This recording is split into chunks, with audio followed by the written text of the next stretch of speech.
Momento de la última entrevista de este tramo del programa. El Frente Amplio presentó días atrás un proyecto de ley que procura evitar que las personas que están en el clearing, que son cerca de 1 millón de uruguayos con incumplimientos crediticios, no pierdan el acceso a servicios básicos o a una garantía de alquiler. La iniciativa va en línea con otras presentadas por la oposición y se encuadran dentro de la discusión que también se viene dando sobre la reestructuración de deudas que promueve Cabildo Abierto. Sobre esto no hay consenso en el oficialismo y desde filas cabildantes no descartan la posibilidad de tener una alianza con el Frente Amplio para votar un proyecto en ese sentido. Para conversar de este asunto y otros que lo tienen como protagonistas, recibimos aquí en estudios al senador del Frente Amplio, Charles Carrera. Bienvenido, ¿cómo le va? Muchas gracias. Gusto, Ana, Paula, Nico, Bienvenidos. Leo. Gusto estar con ustedes. Saludos al equipo y a la audiencia. Bueno. Muchas gracias. Muchas gracias por estar aquí. Empecemos hablando de este proyecto que mencionaba. Es un proyecto de artículo único,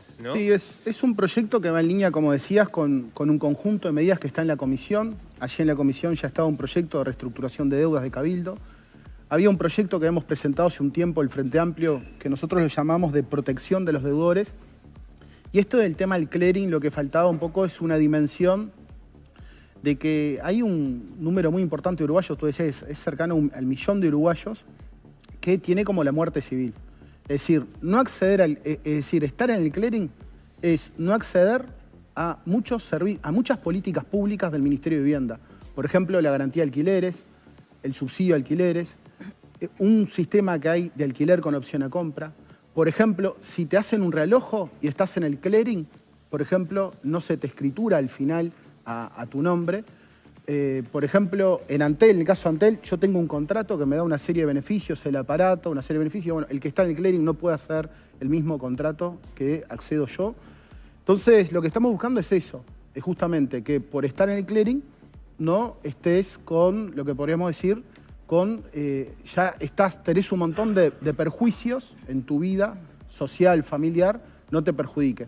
Porque estas empresas públicas, Antel, UTE, OCE, o el sistema de garantía de alquileres del Ministerio de Vivienda, o la propia Contaduría General de la Nación, ya tiene un sistema de registros, es decir, ya tiene un sistema especial para cobrar sus deudas, y creo que eso es un obstáculo. Y eso va de la mano con otro proyecto que nosotros lo que queremos es llegar a acuerdos y que se vote. El reestructuración de deudas, que nosotros lo que hicimos fue un trabajo, nos hemos comprometido a las observaciones, las críticas que se habían hecho a ese proyecto en el plenario, nosotros las levantamos. Habían muchas dudas de parte del herrerismo, por ejemplo, si se aplicaba a deudas hipotecarias.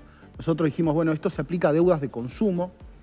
Qué sé yo, en algún momento tenías que contratar un perito contador. Es decir, si vos sos una persona que ya tenés un montón de complejidades en tu vida, no vas a tener capacidad de poder gastar e invertir en un perito contador.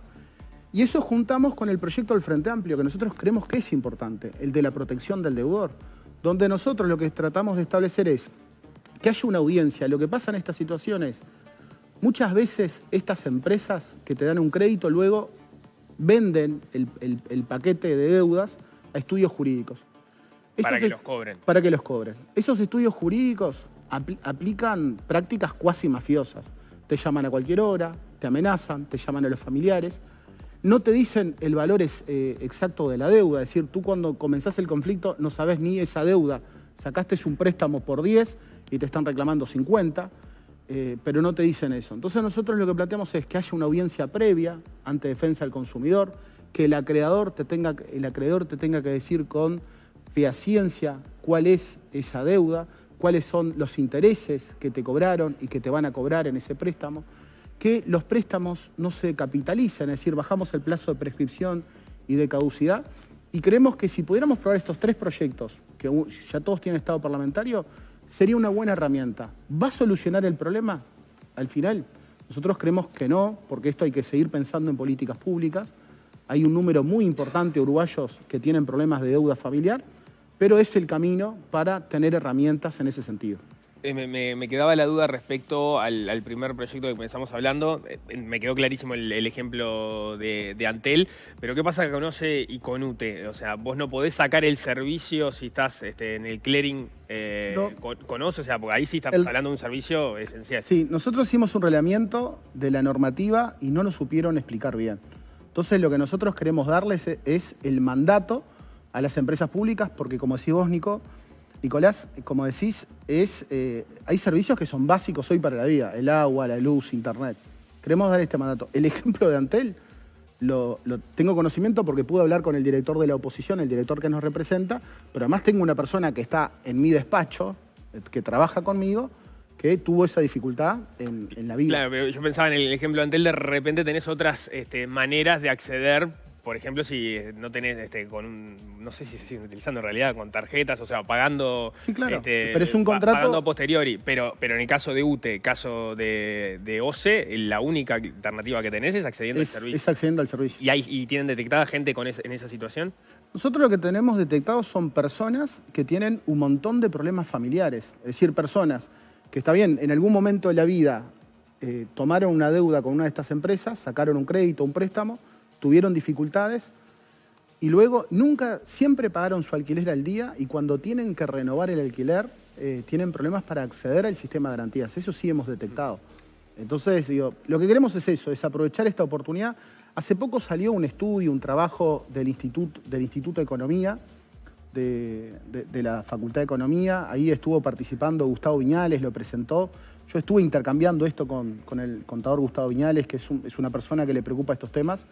Y lo estuvimos viendo y creemos que es una iniciativa que ayuda, por lo menos, a que esta gente no entre en el mercado ilegal. Es decir, porque después esto empieza una calecita, que hay gente que termina trabajando en negro, termina tomando préstamos en situaciones desventajosas en un mercado que está surgiendo, que es un mercado ilegal, y eso son muchas más dificultades. ¿Y la ves como para que ahora sí haya acuerdo, que el herrerismo, como decías, que era el principal opositor al primer proyecto, lo pueda votar?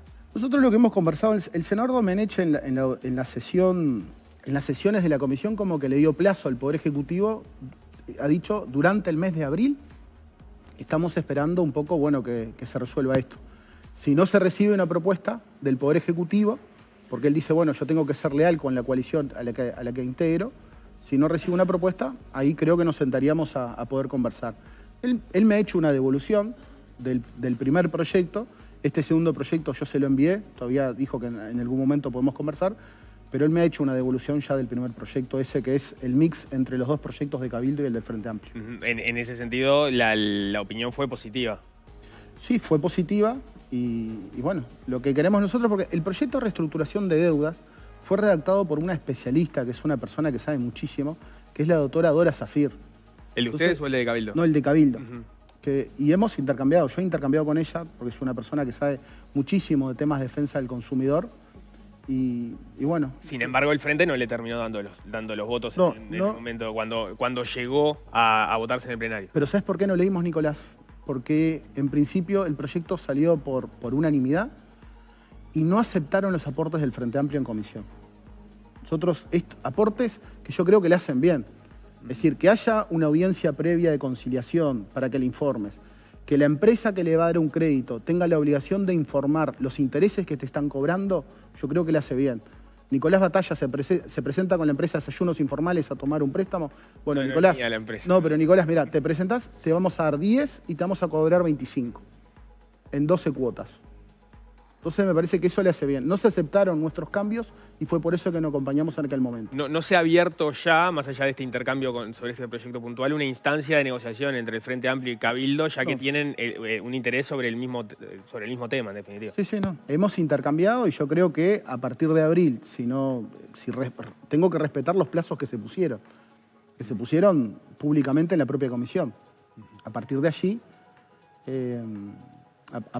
sí, bueno, ahí después en mayo nos sentamos a negociar.